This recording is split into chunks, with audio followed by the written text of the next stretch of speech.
आपको sequence and series chapter के related GP का एक सवाल दिया है जो 1 फरवरी शिफ्ट 2024 में आया था। सवाल कुछ इस प्रकार से है कि if the three successive term of GP with common ratio r greater than 1 are the length of the side of a triangle, यानी कि जो तीन टर्म है वो तीनों क्या है, लेंथ है एक ट्राइंगल की। And box r denote the greatest integral less than और इक्वल टू आर। अब आपको बॉक्स पता होगा कि अगर बॉक्स में 2.1 रखा है तो उसका आंसर हो जाता है 2, आपने अंदर 3 रखा है तो आंसर आएगा 3, वो ऑलरेडी आपको पता होगा। लेस देन और इक्वल टू आर ऐसा गिवन था। देन द वैल्यू ऑफ, ये वैल्यू पूछी गई है बेटा आपको। तो पहले तो हमें 3 टर्म जीपी में है जिसका आर ग्रेटर देन 1 है, तो वो हम मान लेते हैं कि वो 3 टर्म ए आर और ए आर स्क्वायर है। ये तीनों किस में है, जीपी में। अब आपको पता है कि ये तीनों क्या है, ट्राइंगल की साइड है। कोई भी एक ट्राइंगल मान लो कैसा भी हो, इसकी एक साइड ए है, दूसरी ए आर और तीसरी साइड ए आर स्क्वायर है। अब हमें पता है ये वाला स्टेटमेंट, जिसको आप नोट बांध के रख लो, काफ़ी बार ये यूज़ करता है JEE. Sum of any two side is greater than the third side. इसको आप हमेशा स्टेटमेंट को पी जाओ, क्या कर दो, पी जाओ बेटा। ये हर बार जी कुछ ना कुछ खुराफत ये पॉइंट के साथ करता है। तो हमें क्या 3 कंडीशन मिल जाएगी इसके ऊपर से। पहला क्या होगा कि a plus A R greater than और equal to A R square होगा।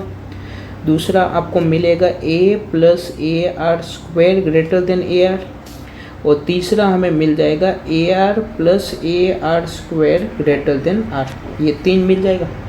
अब जब आप ये तीनों को सोल्व करेंगे बारी बारी, तो आपको है ना कुछ इस प्रकार से इक्वेशन मिल जाएगा। क्योंकि मैंने ये सोल्व किया था, देखो ए से ए कट जाएगा, तो यहाँ पे क्या मिला, 1 plus r minus r square greater than 0।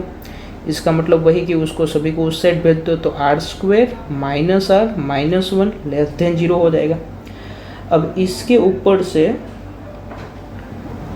आपको मिल जाएगा कि r बिलोंग्स टू, क्योंकि आप इसको वेविकल से सोल्व करोगे तो 1 minus root 5/2 comma 1 plus root 5/2। जब ये सेकंड वालों को आप सोल्व करोगे तो क्या मिल जाएगा, यहाँ से ए तो कट ही जाएगा इसमें भी, तो 1 plus r square greater than r आएगा। इसको जब सिंप्लीफाई करोगे तो आर स्क्वायर, ये आर इधर आया तो minus r plus 1 greater than 0 होगा। अब देखो ये वाले का अगर आप डी निकालने जाओगे ना तो नेगेटिव आएगा, और यहाँ पे ये पॉजिटिव है, यानी कि इसका जब आप कर्व बनाओगे ना तो ये एक्स एक्सिस के ऊपर रहेगा, यानी कि ये हमेशा पॉजिटिव ही है। तो यहाँ से तो आपका आर बिलोंग्स टू आर आ गया, यानी कि ये तो ऑलवेज ट्रू होता है। तीसरे वाले को जब सिंप्लीफाई करोगे तो यहाँ से, सॉरी बेटा मैंने यहाँ आर लिखा था, यहाँ ए आएगा, तो ऐसे ए कट जाएगा। तो आपको क्या मिलेगा, r square plus r minus 1 greater than 0 हुआ। और जब आप इसको सिंप्लीफाई करोगे तो मिल जाएगा आपको r belongs to minus infinite से लेकर 1 minus 1 minus root 5/2 union minus 1 plus root 5/2 से इनफाइनाइट। ये वेविकल्स आप आराम से कर सकते हो।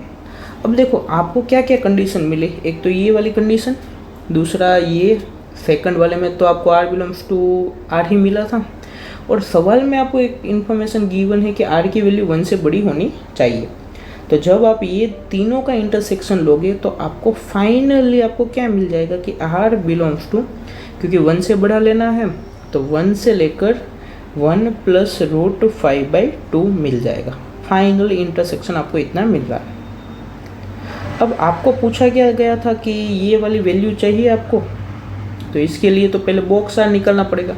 तो आर की वैल्यू 1 से लेकर ये रूट 5 का मतलब 2 पॉइंट समथिंग हुआ, प्लस 1 करोगे तो 3 पॉइंट समथिंग, 3/2 करोगे तो 1.5 के आसपास अप्रोक्सीमेट वैल्यू है ये वाली।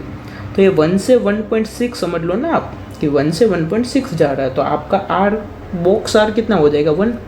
तो यहाँ से 3 box r plus minus box r हुआ। अब ये 3 बॉक्स आर की वैल्यू तो 1 हो गई, प्लस ये माइनस बॉक्स आर है तो इसको माइनस से मल्टीप्लाई करोगे तो ये -1.6 से लेकर आपका जो माइनस आर है वो अप्रोक्सीमेट -1.6 से लेकर -1 तक जाएगा बेटा, ये अप्रोक्सीमेट वैल्यू मैंने ली है।